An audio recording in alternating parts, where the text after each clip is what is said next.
और क्या हाल है? अच्छे हो? पढ़ाई अच्छी चल रही है? हमने जो लास्ट रिएक्शन करनी थी वो कौन सी कर ली थी? अदर कंडेंसेशन रिएक्शन हो गई थी। अब उसके बाद आती है अदर रिएक्शन। कौन सी है? Other reaction. एक तो अदर रिएक्शन और एक OH ग्रुप की रिएक्शन हमारी बची हुई है।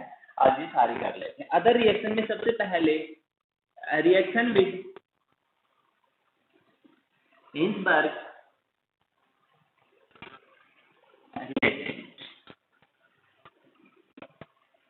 किसके साथ रिएक्शन कर रहे हैं? हिंसबर्ग रिएजेंट के साथ रिएक्शन करनी है। अब सबसे पहले हमें ये पता होना चाहिए कि जो हिंसबर्ग रिएजेंट होता है ये क्या होता है। क्वेश्चन पूछ सकता है कि हिंसबर्ग रिएजेंट का फॉर्मूला लिखिए।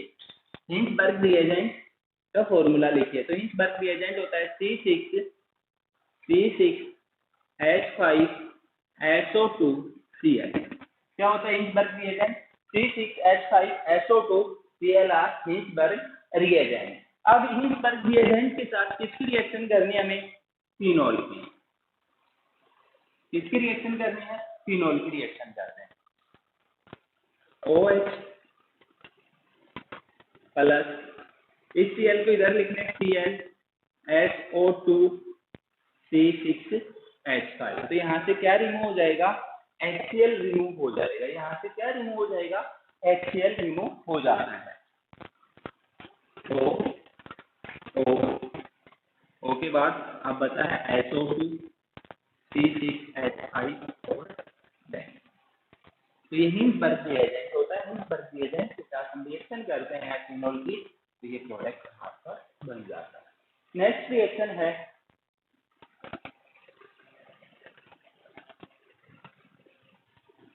रिडक्शन।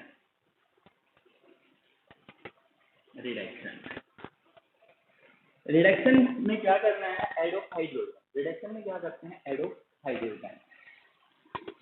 फिनोल का यदि रिडक्शन किया जाए, फिनोल का रिडक्शन प्लस हाइड्रोजन H2, कितने हाइड्रोजन की आवश्यकता होगी वो देख लेंगे। 3 हाइड्रोजन। कितने हाइड्रोजन चाहिए हमें? 3 हाइड्रोजन की जरूरत है। किसकी प्रेजेंस में? Na, Pt, Pd और टेम्परेचर यहाँ पे 200 डिग्री सेल्सियस होना चाहिए। टेम्परेचर कितना होगा यहाँ पे? 200 डिग्री सेल्सियस टेम्परेचर पे 3 हाइड्रोजन मॉलिक्यूल के साथ यदि फिनोल की रिएक्शन करवाई जाए तो इसका क्या हो जाएगा? रिडक्शन हो जाएगा। Reduction add of hydrogen. क्या बन गया? साइक्लोबेंजीनॉल, साइक्लोनॉल, साइक्लोहेक्सेनॉल, साइक्लोहेक्सेनॉल। किसका फॉर्मेशन हो जाएगा रिडक्शन में? साइक्लोहेक्सेनॉल का फॉर्मेशन हो जाएगा ऐड ऑफ हाइड्रोजन करने। अब ये होगा कैसे? यहाँ पे डबल बॉन्ड है, ये डबल बॉन्ड ब्रेक हो जाएंगे। ये डबल बॉन्ड ब्रेक हुआ, 2 हाइड्रोजन जुड़े, 2 हाइड्रोजन, ये डबल बॉन्ड ब्रेक होगा, 2 हाइड्रोजन। तो टोटल कितने हाइड्रोजन? 6 हाइड्रोजन की आवश्यकता होगी। तो 3H2 की यहाँ पे आवश्यकता होगी। इसकी प्रेजेंस में NiPt, Pd की प्रेजेंस में टेम्परेचर 200 डिग्री सेल्सियस पे किसका फॉर्मेशन हो जाता है? साइक्लोहेक्सेनॉल का फॉर्मेशन हो जाता है। अब इसके बाद नेक्स्ट रिएक्शन है ऑक्सीडेशन। ऑक्सीडेशन यहाँ पे हमने इसकी फिजिकल प्रॉपर्टी में वो ऑक्सीडेशन की चर्चा की थी कि व्हाट हैपन है फिनोल ओपन इन एयर। यदि हम इसको ओपन इन एयर छोड़ दें तो क्या बन जाएगा? पैराबेंजोक्विनोन। ये लगातार छोड़ने से क्या बन जाएगा? पैराबेंजोक्विनोन। समझ गए? या हाइड्रोक्विनोन भी बोला जाता है इसको, हाइड्रोक्विनोन, दोनों नाम है। अब ये तो है ऑक्सीडेशन कब? एयर की प्रेजेंस में। अब हम लेबोरेटरी में यदि करते हैं तो क्या करेंगे? फिनोल का ऑक्सीडेशन K2Cr2O7, K2 की जगह हम यहाँ पे क्या ले सकते हैं? Na2Cr2O7 या H2Cr2O7। तीनों में से किसी एक का यूज करना है, तीनों में से किसी भी एक का यूज कर लेंगे। प्लस H2SO4, प्लस H2SO4 की प्रेजेंस में यदि फिनोल की रिएक्शन करवा दी जाए तो क्या होगा, इसका ऑक्सीडेशन होगा। क्या होगा, इसका ऑक्सीडेशन होगा, और ऑक्सीडेशन होगी क्या बन जाएगा,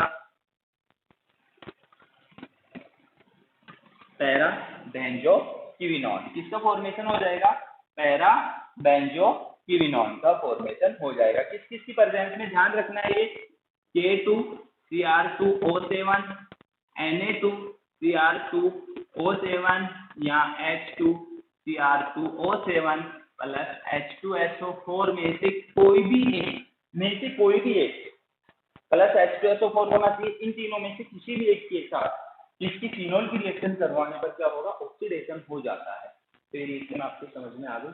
अब नेक्स्ट रिएक्शन करते हैं।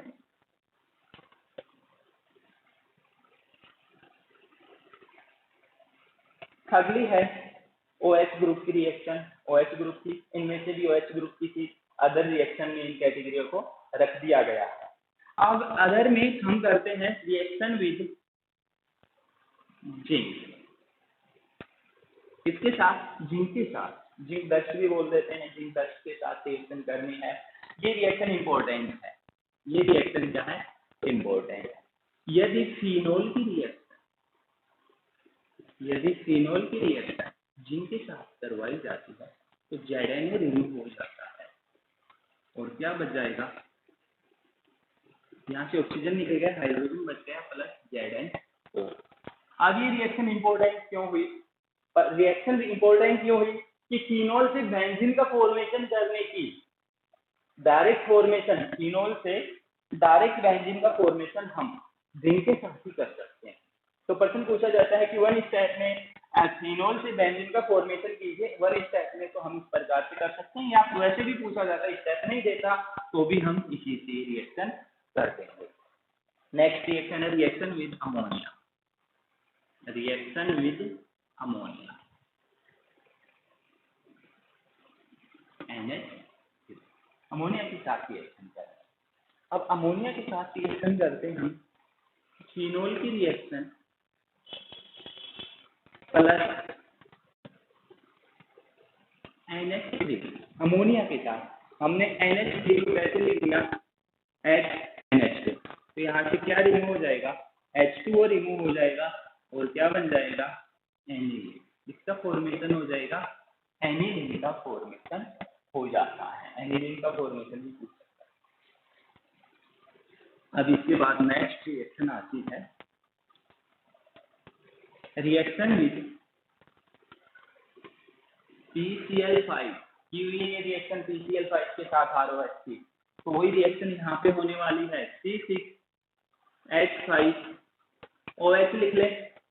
फिनोल को हमने ऐसे लिख लिया, ये बेंजीन रिंग हो गई, प्लस PCl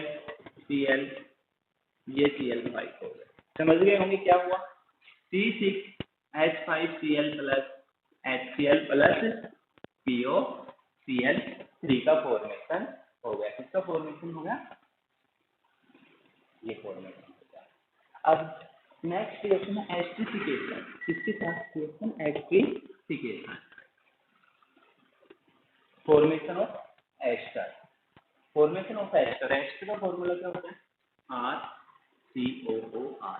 अब इस R की जगह तो क्या लगा दें हम, बेंजीन लगा दें, ठीक है, बेंजीन प्लस, अब यहाँ पे हमें और क्या लेके आना है, अब इस फिनोल के रिएक्शन हम किससे कर दें,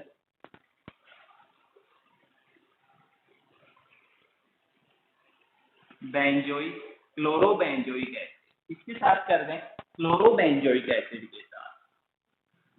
क्लोरोबेंजोइक एसिड के साथ करते ही ये बन जाता है फेनिल बेंजोएट। क्या बन जाएगा, phenyl benzoate, O3 double bond O C6H5, और इधर भी क्या है C6H5, तो ये क्या बन गया, फेनिल बेंजोएट।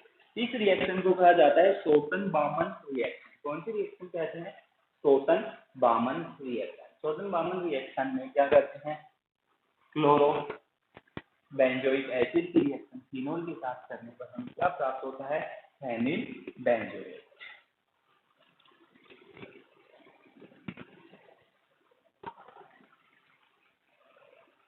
अब अगली रिएक्शन है रिएक्शन विद RX। किसके साथ रिएक्शन करनी है, RX के साथ रिएक्शन करनी है। अब यहाँ से हम जो फिनोल की रिएक्शन यदि डायरेक्ट RX से करते हैं तो OR का फॉर्मेशन हम रिप्रेजेंटेड कर रहे हैं, OR का फॉर्मेशन। लेकिन ये रिएक्शन इजली नहीं हो पाएगी, तो सबसे पहले हम फिनोल की रिएक्शन सोडियम के साथ करते हैं। सोडियम क्या करेगा, इस हाइड्रोजन को रिमूव करेगा और सोडियम फिनोक्साइड का फॉर्मेशन कर लेगा। किसका फॉर्मेशन कर लेगा, सोडियम फिनोक्साइड का फॉर्मेशन कर लेता है। अब सोडियम फिनोक्साइड की फॉर्मेशन होने के बाद RX से इसकी रिएक्शन करवा दी जाए तो ये फॉर्मेशन हो जाएगा, बेंजीन OR का फॉर्मेशन हो जाएगा। ये भी रिएक्शन इंपॉर्टेंट है।